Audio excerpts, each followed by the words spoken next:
शेतकरी उभे कांद्याला लोटा मारत आहे. शेतकरीची काही लक्ष घेत नाही, दखल कुठलीही घेत नाही शेतकऱ्यांची. शेतकरी अशी वेळ आली, शेतकरी का आत्महत्या करायची वेळ आलेली आहे. काय आम्ही भाव देत नाही, काहीच नाही, निर्यात बी चालू करत नाही. सरकार साहेबांची एकच विनंती आहे, थोडा भाव द्या, थोडं हे करा. तुम्हाला भाव नाही तर काय शेतकरी आत्महत्या करून टाकी. नाही खताला भाऊ तुम्ही 700ची थैली 1400ला करून दिलेली आहे. 2000 थैली आहे. रोपाला जाऊ भाऊ, मजुरीचा जुन्यावरचा भाऊ, शेतकरी काय करणार आहे? पर्यंत 1,05,000 रुपये खर्च लागलेला आहे. खर्च लागले.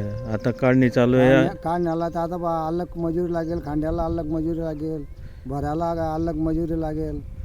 आणि मग विक्री कुठं कर विक्री करायला जावं लागेल. तिथे भाव मिळतो का नाही मिळतो. कुठं विक्री करता? इंदोरला करतो. इंदोरला घेऊन इंदोरला घेऊन जातो. गाडी करून गाडी घेऊ. भाडं जास्त आहे अजून. जास्त आहे.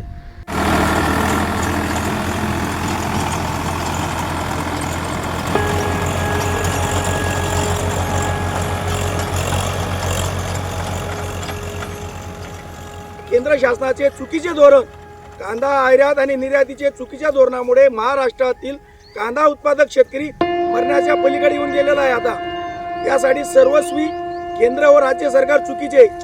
मोठमोठ्या नेत्यांनी सभा घेतलेत, संपूर्ण महाराष्ट्रात धुवून टाकला असा पाऊस पडला पैशांचा. आपल्या कांदा उत्पादक शेतकरी आज मरण्याच्या पलीकडे आलाय.